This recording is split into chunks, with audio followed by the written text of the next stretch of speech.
You want to listen to a podcast? By who? Georgia GOP Congressman Doug Collins. How is it? The greatest thing I have ever heard in my whole life. I could not believe my ears. In this house, wherever the rules are disregarded, chaos and mob rule. It has been said today, where is bravery? I'll tell you where bravery is found and courage is found. It's found in this minority who has lived through the last year of nothing but rules being broken, people being put down, questions not being answered. And this majority say, be damned with anything else. We're going to impeach and do whatever we want to do. Why? Because we won an election. I guarantee you, one day you'll be back in the minority and it ain't gonna be that fun. Hey everybody, welcome back to the podcast today. Got a great friend on the show today, Matt Whitaker. I'm so glad to have him back on. He always gives great insight, and he's been a friend for a long time, and you're going to see much, much more of him as the years progress, because he is someone that is trusted by a lot of folks, and I think probably even by the is going to be the next president, Donald Trump, as well, when he comes back in for his next term. And we've got a lot to talk about today. So I know a lot of you have been emailing. We've been talking about some other things, and right now we're getting ready for the summer. But I wanted to give this one a little bit more emphasis because we've got some trials coming to an end. We've got some other things coming out there. And Matt, from his background, a U.S. attorney, also acting attorney general, and others, gives us that just field to play on here so that we can talk about it. So right after the break, we'll be right back, dig right in with our buddy Matt. We are experiencing instability at every level. Our government lacks leadership, and Bidenomics has been a disaster. The economy is in a fragile state. Inflation has been a consistent issue. High interest rates have put significant pressure on the real estate market, and there have been major bank failures. And many analysts say a stock market correction is likely overdue.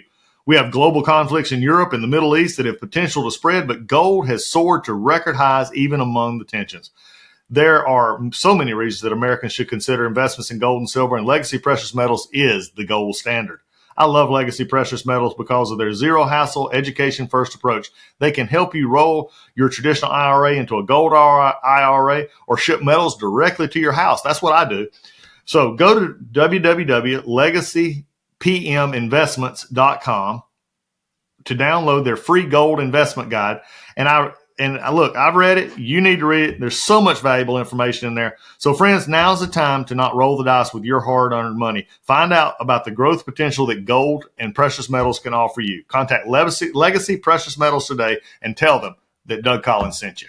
You might have heard Mike Lindell and MyPillow no longer have the support of the box stores or the shopping channels as the way they used to. They've been part of the cancel culture, so they want to pass the savings directly on to you by having a $25 extravaganza. When Mike started MyPillow, it was just one product company. With the help of his dedicated employees, they now have hundreds of products. Some of you may not even know about that. So to get the word out, I want to invite my listeners to check out the $25 extravaganza. 2-pack multi-pillow use MyPillows are just $25. MyPillow sandals, $25. Their 6-pack of towel sets, $25. Brand new 4-pack dish towels. You guessed it, just $25. And for the first time ever, the MyPillows with all new Giza fabric, just $25. All orders over $75 will see free shipping too. This amazing offer won't last long, so go to mypillow.com and use the promo code Collins, that's COLLINS, or call 800-986-3994 today. That's promo code Collins. Lots going on right now. Let's dig in. Last time we talked was a couple months ago, and we're coming off the primaries. We're coming off y'all big win in Iowa. We had the New Hampshire. I got an interesting one for you here, and it's sort of a timely one, but it's something that just hit me as I was reading through the stuff. Is this Nikki Haley situation? And she brings together in the last week or so. She brought together all of her big donors, which you expect. I mean, that's what kind of thing you do. But not a word about the race. You know, the reports coming out of there were nothing about Trump, nothing about getting behind Trump. You know, she's getting this little protest vote in a lot of the states right now. I personally thought she pretty much done herself in by dragging this out as long as she did. What are you making of this by not sort of acknowledging the obvious at this point? Well, I mean, she's not running. It's totally a zombie campaign, and she's getting, I guess, recently in West Virginia, she got 8% of the vote. In Indiana, which has an open primary, so people could just pick a ballot. You know, clearly there was a Democrat crossover protest vote, but you calculate all that. I think at the end of the day, she's, I don't know how to say this. I want to be appropriate, but I think she's looking for the best deal she can cut. And so she's, understands her deadline is probably the convention, the RNC convention. Yeah. So there's all sorts of goodies that are available. Primetime speaking slot is certainly available. I Donald Trump knocked this down as soon as it came up, but her as a vice president, as a kind of what's the term? A unity ticket. Yeah. I agree. You're shaking your head. I agree that that's probably not in the cards. And so, I think there are, I don't know, but I'm certain there are conversations going on. We do need to unify behind Donald Trump as our nominee because we need to win. And, the future of the republic depends on it. And so everyone needs to figure out the kind of real politic of the situation and really, find a way to put everybody together. Yeah, man, I think you're hitting something here.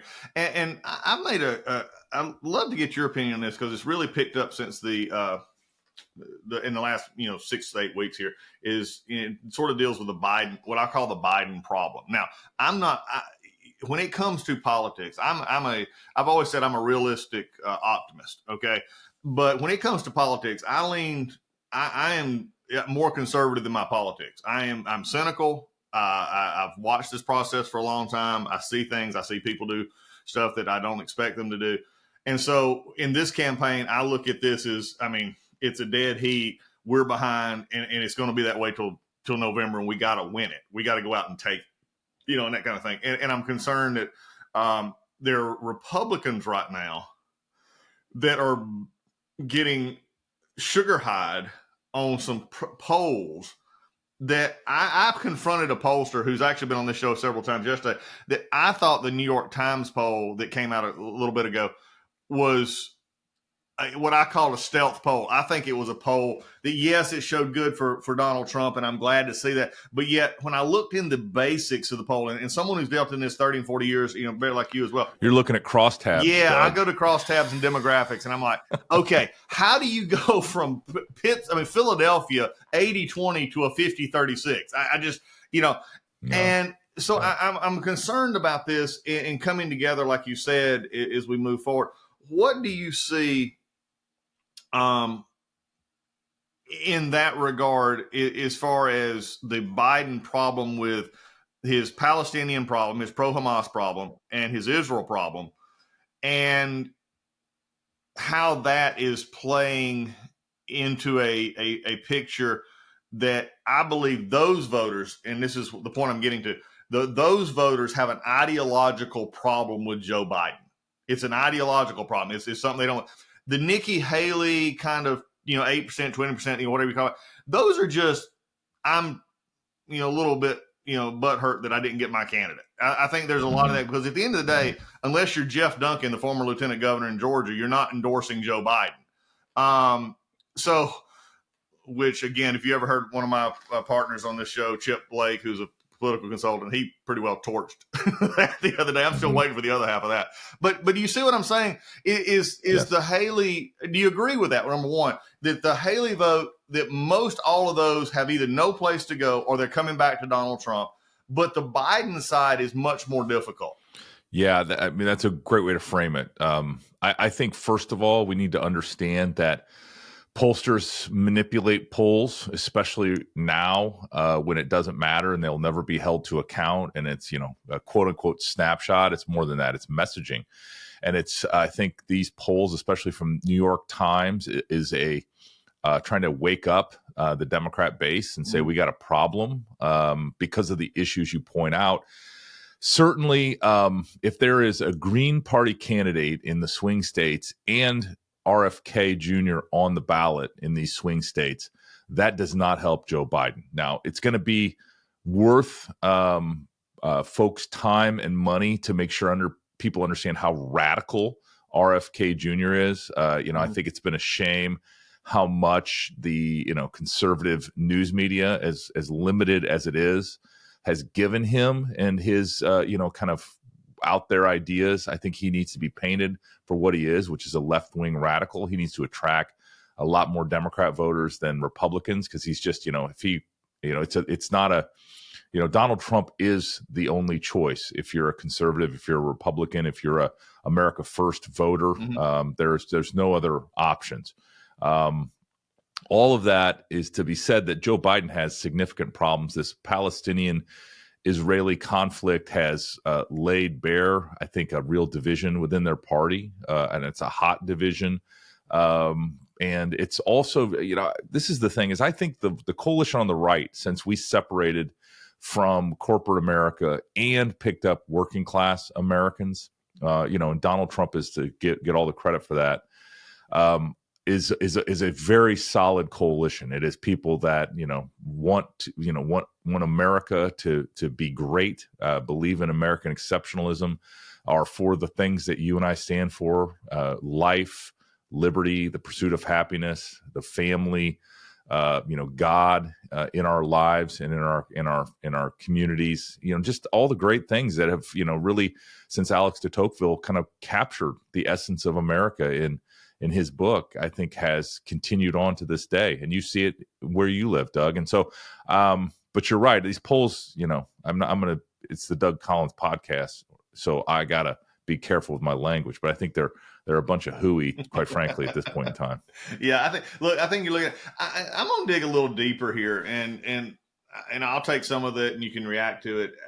It bothers, as someone who's been in conservative politics for, my whole career, 20, 30 years now, and looking at this, it bothers me a little bit, though.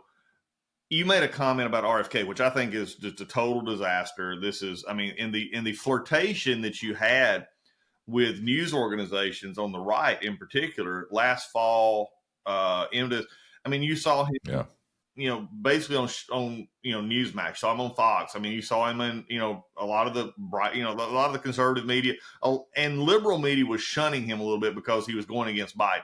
So that was sort of the outlet that made him appear to be something he's not. He is a leftist. He is a far left climate, far left everything. And he's just not, he may have some good opinions on the vaccine, but again, not where you need to go. It's also interesting to me. I am a dear friend. And I consider her a very good friend, Tulsi Gabbard. Love Tulsi to death, but not voting for Tulsi. That's a personal opinion that I've made, clear before on this.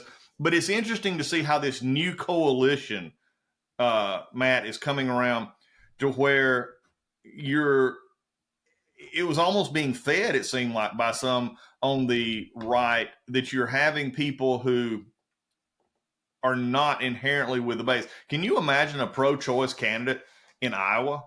Can you imagine a pro-choice? They'd get killed. It would.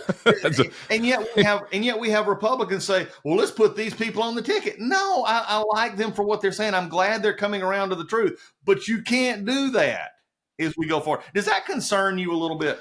Well, I think there's two ways to look at it. We have to win elections. Yeah. And at the same time, I think one of the reasons I'm a Republican, I guess, I'm an America First conservative, then I'm a Republican, because they happen to line up with mostly what I believe.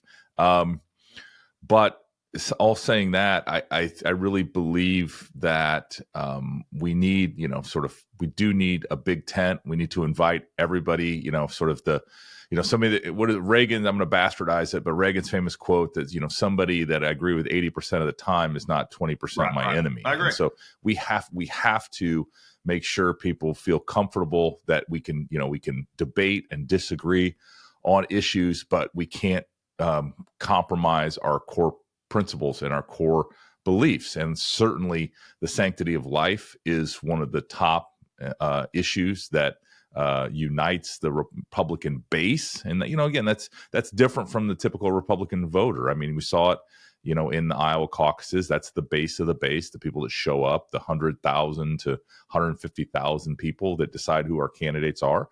And I think they're always going to be for life. They're going to be for family. They're going to be for hard work and, protecting and preserving the American dream.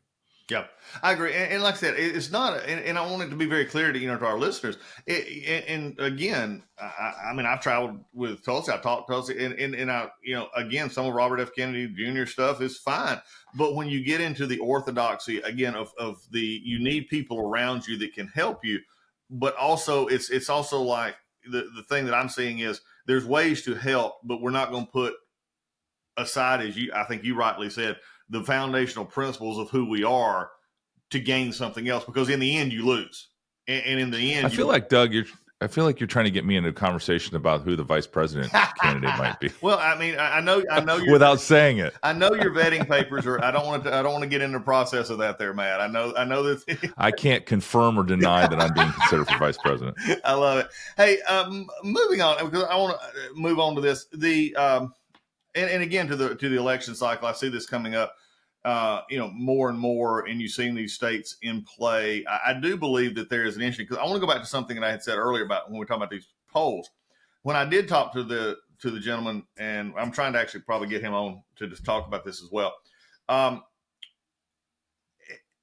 I said I don't believe these numbers, and like we said, it's just, I mean, if they are great. Look, if Donald Trump gets 30% nationwide of the African American vote, this is a 50-state sweep. This is over. I mean, it's not even close at this point.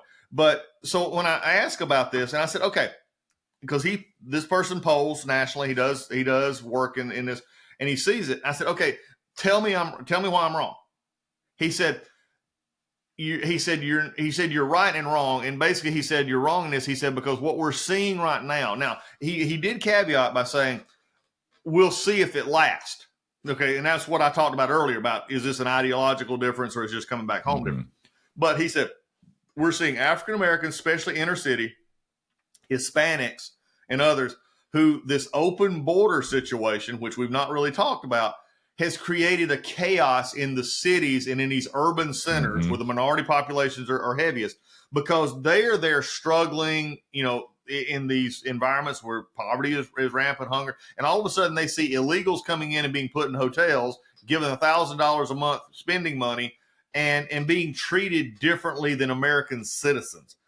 And I never thought about that. So Matt, I'm going to throw this out to a deep thinker. I'm going to throw this out to you. Does that stick? Well, let me see if there's a one around here.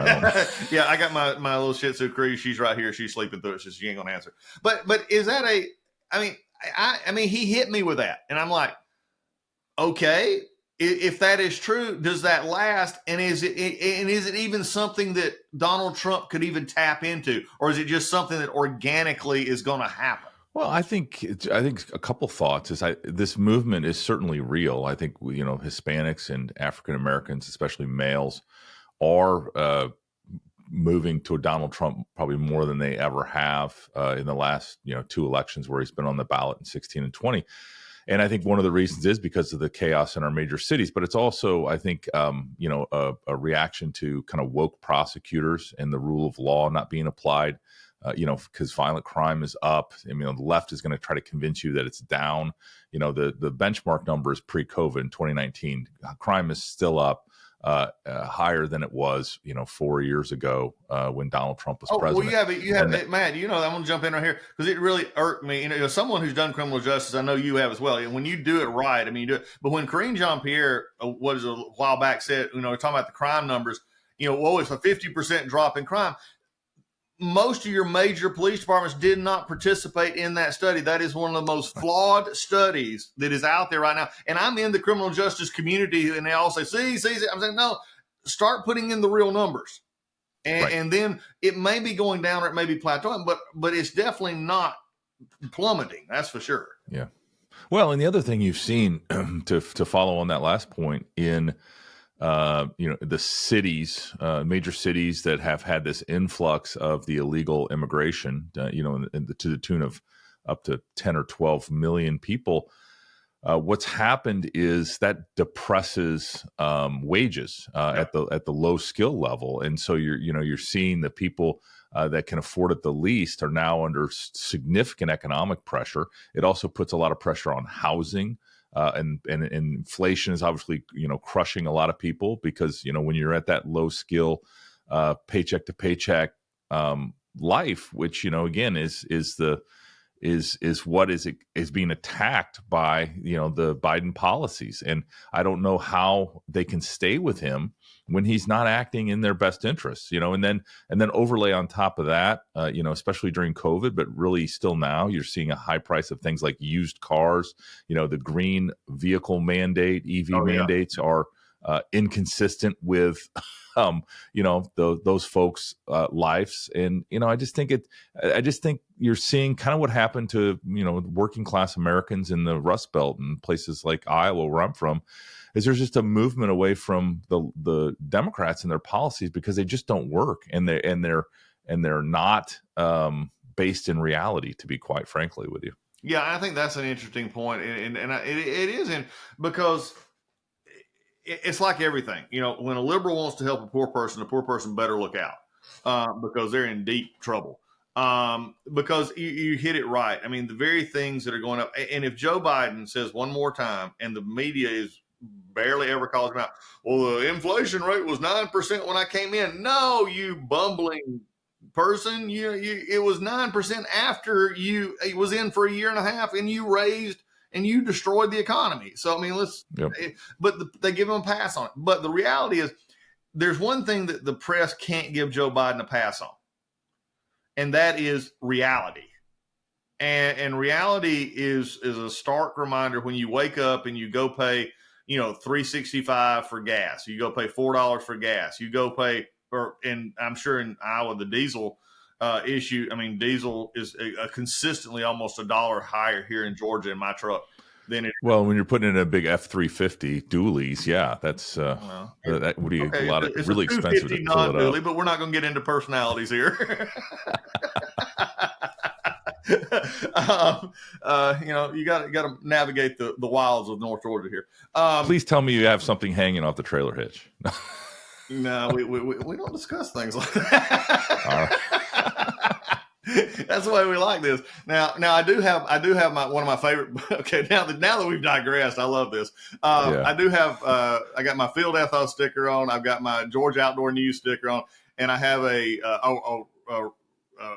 the Elk Foundation, but I also have one that I picked up at the Air Force Base about a month ago. You'd love this.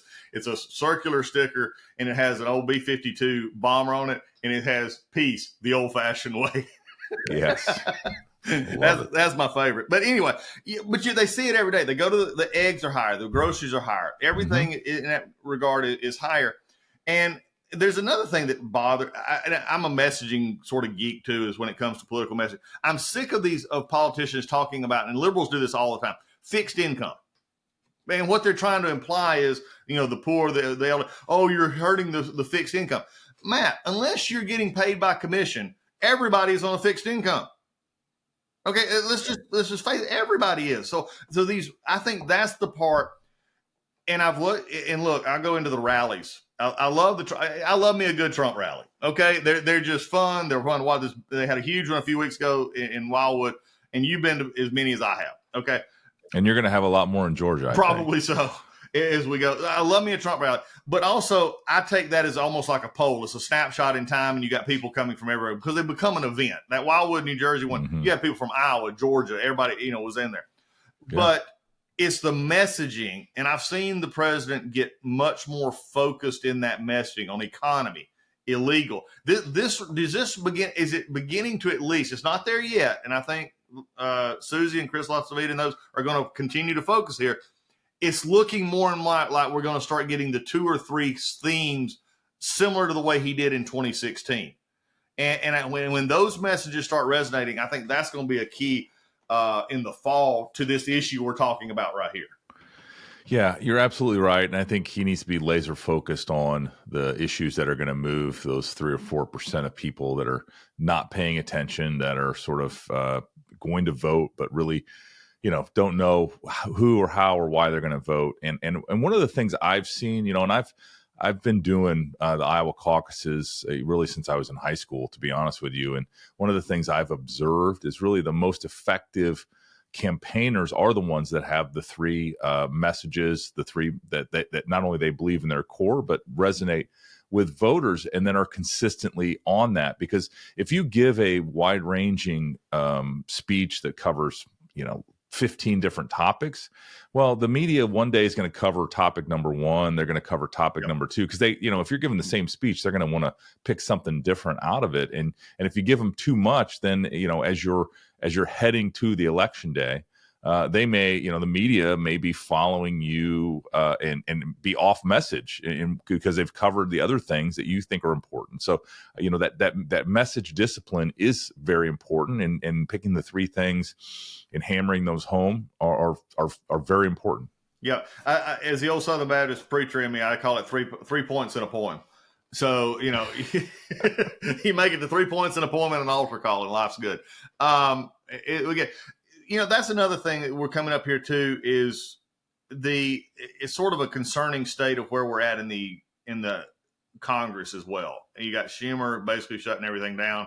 You got the House, which can't honestly get out of its own way right now, and you got a very perilous majority. They can't seem to do anything. A week or two ago, it was basically implied from the Speaker's office, Speaker Mike Johnson, who's a good friend, and he's in a very terrible trying to manage that. But they basically said, look, we've done everything we need to do for now. We're just going to focus on messaging bills the rest of the year. Do you think that helps us or hurts us, or is people become so calloused to Congress? And this is a hurtful question for me, because I still believe that's the greatest place in the world where where the founders actually believed we're supposed to govern the country from is Capitol Hill. Or if people just become so scabbed over they don't care anymore, Matt. Yeah. Well, it's Article 1 in the Constitution for a reason, isn't it? The people were, and it was supposed to be the most powerful place in our three, ringed government. Obviously, Congress has delegated a lot of that authority to the bureaucracy, and I think that is, with the help of the Supreme Court, we may get some of that back. I'm not sure Congress wants to do that. But you're right. I mean, the messaging bills and getting Democrats to vote and finding where they, disagree with the 80% of America is important as you head into elections. Obviously, I think there's a lot of people that also think that's a little frivolous. Recently, during Police Week, one of your former colleagues, Kat from Florida, member of Congress, Kat Carmack, invited me to join her on a tour during Police Week, and so she had police officers from Florida. She had the Florida Farm Bureau. We ended up Zach Nunn, a freshman, my actual congressman from Iowa, was there. He had a group from the Air Force that he was showing around, and we ended up all in the House chamber where I hadn't been since the 2019 State of the Union as a cabinet secretary. I had never had the tour of the Capitol. Really? I'd been there many times. I famously appeared not in the Capitol, but one of the House buildings in the Judiciary Committee. And so it was really, I went as a tourist. I went as a tourist, and it was amazing. And I forgot. I would encourage every American to do that tour with their member of Congress. Go sit in the House chamber, hear the history of it. It's breathtaking, and it reminds you of how great our country really is, and how we take these members of Congress from all over the country and put them in one place and hope that they can solve our problems. So really, really cool experience. Did y'all do it at night, or did y'all do it during the day? Yeah, it was night. It was at night and it was. Unfortunately, we did not get to the top of the Capitol Dome. That's still, I'm gonna have one of my home state senators or members of Congress take me up there, because I used to love doing night tours. Night tours were great. I did them regularly for groups, especially. I had one that was on the schedule every semester. The University of Georgia has a big presence on Capitol Hill. The Delta Go Dogs, what they call it. Yeah, go Dogs, baby.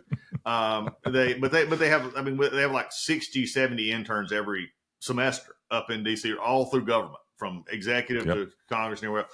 And I would take them. It became a standing tradition. Every semester, I would take that group on a night tour, and we would talk about we'd go through the Senate, we'd go through the House, we'd go through and we'd talk about little things like, and Kat came in as a chief of staff to Ted Yoho my year I first came in, and she and I have been friends for forever.